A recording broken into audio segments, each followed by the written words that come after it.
सिर्फ 15 मिनट हुए और हवा में जैसे ही प्लेन गया तो हवा में 15 मिनट रहने के बाद पहले प्लेन के हाईजैकर्स उठ खड़े हुए। छोटी छोटी छुरियां और सिर्फ बॉक्स कटर्स निकाले गए और चंद ही लम्हों में पूरा प्लेन उनके कंट्रोल में आ गया।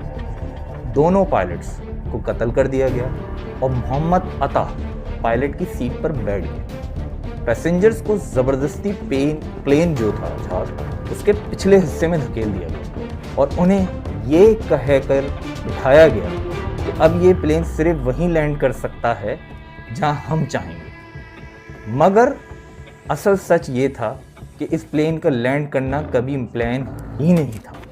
गलती से मोहम्मद अता का माइक्रोफोन एयर ट्रैफिक कंट्रोल से जाके कनेक्ट हो गया और उसने कहा,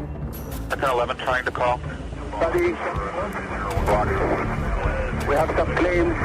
Just stay quiet and you'll be okay. We're returning to the airport. And who's trying to call me here? American 11, are you trying to call? Nobody move. Everything will be okay.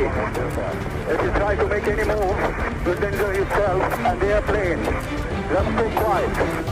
सब लोग पुरसकून रहें, हम airport की तरफ जा रहे हैं।